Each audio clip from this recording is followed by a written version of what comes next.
ধনুরাশি এবং ধনুলগ্নের বন্ধুগণ, আপনাদের সোলস উইজডম ট্যারো রিডিং চ্যানেলে স্বাগত জানানো হচ্ছে।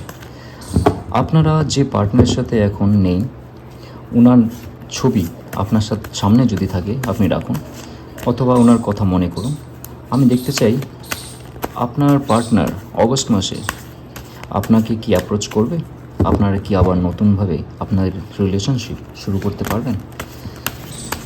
আপনার জন্য ওনার মধ্যে ইমোশনস কী আছে, দ্য হাইরোফ্যান্ট, ওনার মানসিকতা কি আপনার জন্য, থ্রি অফ পেন্টিকলস, উনি কি কোনো অ্যাকশন নেবেন অগস্ট মাসে, that king of pentacles, overall outcome, wow, ten of pentacles. দেখুন, হাইরোফ্যান্ট কার্ড যেহেতু, আপনার পার্টনার আপনাকে একজন রিলিজিয়াস, ধার্মিক এবং খুব শুদ্ধ ব্যক্তি মনে করেন।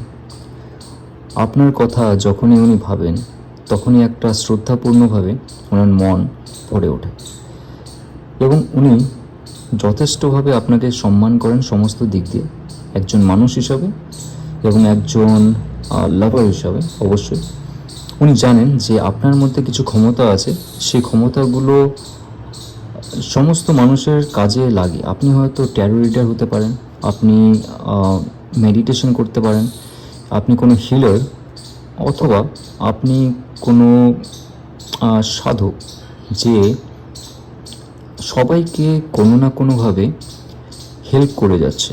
সেটা ধার্মিক দিক দিয়ে হতে পারে, আধ্যাত্মিক দিক দিয়ে হতে পারে এবং অর্থনৈতিক দিক দিয়ে হতে পারে। তো ওনার মনে আপনার জন্য কোনো নেগেটিভিটি নেই, কিন্তু ওনার মস্তিষ্কে, ওনার ব্রেনে, ওনার ভাবনায় আপনাকে থ্রি অফ পেন্টিকলস হিসেবে দেখেন। উনি ভাবেন যে আপনি যথেষ্টভাবে কাজ করছেন, আপনার যে ট্যালেন্ট, সেই ট্যালেন্টের প্রতি আপনি নিজেকে দিন থেকে রাত পর্যন্ত শেষ করে দিয়েছেন, কিন্তু আপনার ট্যালেন্টের কোনো এখনও রেকগনাইজেশন নেই। মানে আপনাকে লোকে এখনও চেনে না। আর আপনার যে স্কিলস, আপনার যে ট্যালেন্ট, সেটা এই সোশ্যাল মিডিয়া প্ল্যাটফর্মে অথবা ইউটিউব প্ল্যাটফর্মে অথবা যেখানে আপনি কাজ করছেন, যেখানে আপনার বিজনেস, যেখানে আপনার শপ আছে, আপনার কোনো হ্যান্ডিক্রাফটের শপ থাকতে পারে, আপনার কোথাও এমন একটা আর্ট ফিল্ডে আপনি কাজ করছেন যেখানে সবার সাথে আপনার কাজ করতে হয়, সেই সব জায়গায় আপনার রিকগনাইজেশন এখনও হয়নি। তো উনি আপনাকে যথেষ্টভাবে একজন কর্মঠ ব্যক্তি হিসাবে ভাবেন। ইন ফিউচার আমি দেখতে পাচ্ছি কিং অফ পেন্টিকলস, উনি যথেষ্ট এস্টাবলিশমেন্টের মাধ্যমে আপনার সাথে কথা বলতে চান। আর সেই অ্যাপ্রোচটা কিন্তু হট করে হবে না, খুব স্লো প্রসেসে হবে এবং এটা অ্যাটলিস্ট 2 months সময় লাগবে আপনার। অগস্টে হচ্ছে না। যদি উনি আপনার থেকে খুবই দূরে থাকেন, আপনারা যদি একই সিটি অথবা স্টেটে না থাকেন অথবা অন্য দেশে থাকেন, তাহলে এটা হতে হতে at least 3 months। King of pentacles কিন্তু যথেষ্ট স্ট্রং কার্ড, যেখানে আপনার যে পার্টনার, সে যতক্ষণ না ধরে ওনার কেরিয়ার, ওনার ফাইন্যান্সকে সর্বোচ্চ মাত্রা দেবে, ততক্ষণ আপনার কাছে অ্যাপ্রোচ করবেন না।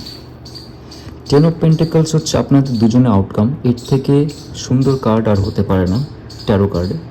এটা একটা সুন্দর ফ্যামিলি, একটা সুন্দর ঘর, বাড়ি, যেখানে একজন লোক, যে সব থেকে বয়স্ক লোক, বাড়ির হত্যাকর্তা যাকে বলে, সে বসে নেক্সট জেনারেশনদের যে আনন্দটা সেটা উপভোগ করছেন। এটা একটা ফুলফিলমেন্টের কার্ড, যেখানে আপনার পয়সা, আপনার বাড়ি, ঘর, জমি এবং আপনার healthy life with your spouse, with your children, যেটা এখানে দেখাচ্ছে ইন ফিউচার আপনার কাছে আসবে। কতগুলো গাইডেন্স আছে যেটা আমি চাই স্পিরিট, এঞ্জেল গাইডস আপনাকে দিক। আপনি যাকে মানুন তাকে স্মরণ করুন, আপনার গাইডেন্স কী হবে। আপনার জন্য গাইডেন্স আছে নাইট অফ ওয়ান্ডস। এই সমস্ত তো ব্যাপারটা আমার মনে হচ্ছে যথেষ্ট লেট হতে পারে, কিন্তু ইন ফিউচার 100% আপনার সাথে এই পার্টনারের বিয়ে হবে এবং আপনার সাথেই ওনার ইন ফিউচার লাইফ স্পেন্ড হবে।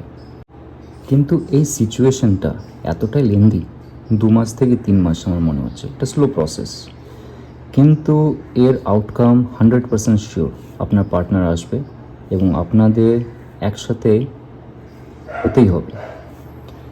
এই প্রসেসটাকে যদি আপনি একটু তাড়াতাড়ি করতে চান, আমার মনে হয় কার্ড আমাকে বলছে আপনাকে নিজে আপনার ইগো এবং আপনার রাগ, আপনার ক্ষোভ আপনার পার্টনার থেকে সরিয়ে ওনার প্রতি অ্যাপ্রোচ করা উচিত। আপনি যদি ওনার থেকে অনেক দূরে থাকেন এবং মেসেজ করা বন্ধ করে দিয়েছেন, অগস্ট মাসে 15 তারিখের মধ্যে আপনি ওনাকে মেসেজ করুন, ওনার সাথে সম্পর্ক স্থাপন করার চেষ্টা করুন। আর আরেকটা গাইডেন্স দেখব, ওয়াও, নাইট অফ সোর্স। বন্ধুগণ, এর থেকে ভালো আর দুটো কোনো গাইডেন্স হতে পারে না। আপনাকে অ্যাপ্রোচ করতে হবে। আপনি আপনার যে ইগো সেটাকে একটু দমন করুন, আর রিলেশনশিপটাকে আগে বাড়ানোর জন্য আপনি ক্লিয়ারলি কথা বলুন। আমার মনে হয় কমিউনিকেশন অনেকটাই আপনাদের মধ্যে আবার নতুনভাবে ক্ল্যারিটি আনতে পারে, কি লাইফে কি করা উচিত, ফাইন্যান্স এবং আপনার লাভ লাইফ দুটো কিভাবে একসাথে নতুনভাবে চালু করা যায় আপনার পার্টনারের সাথে, সেটা আপনারা একসাথে আবার ডিসকাস করুন। উইদিন 15 ডেজ, 15 দিনের মধ্যে আমার ইনটিউশন বলছে আপনাদের আবার সম্পর্কে আসা উচিত। এবং আমি আরেকটা আউটকাম দেখতে চাই।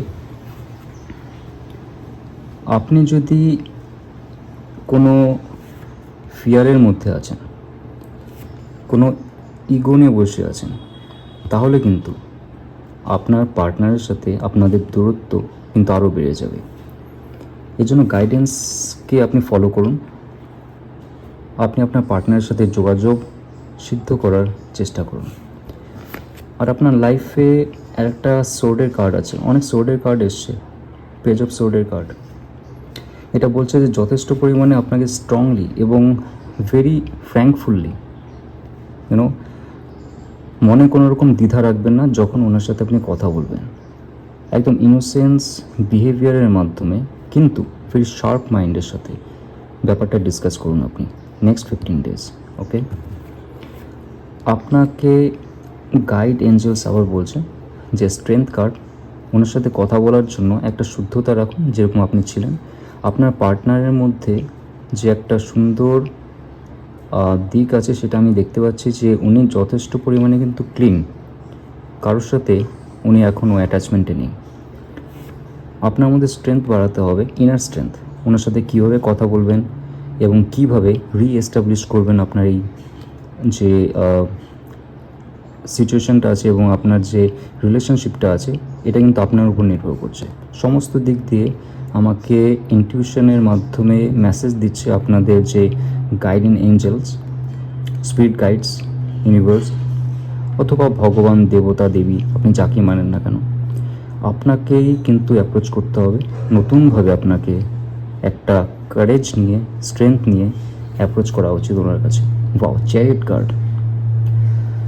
আপনি বেশি দেরি করবেন না, আপনি নিজেকে প্রমিস করুন নেক্সট 15 ডেজের মধ্যে আপনি নিজেকে তৈরি করবেন কিভাবে এই সমস্ত ঘটনাটাকে, যেটা আমি দেখাচ্ছি আপনার সামনে, সেটাকে প্র্যাকটিক্যালি এবং মাইন্ডফুলি আপনি সিদ্ধ করবেন এবং সেটাকে রিয়ালিটিতে আপনি কনভার্ট করবেন। তো ওভারঅল আমি দেখতে পাচ্ছি যে আপনি যদি এই প্রসেসগুলোকে ফলো করেন এবং নিজেকে একটু স্ট্রং বানান এবং ক্ল্যারিটি আনেন, তাহলে আপনার পার্টনার, আপনার স্পাউস হবে নেক্সট 3 to 4 months। আপনি কমেন্টে জানাবেন আমাকে। All the best, thank you.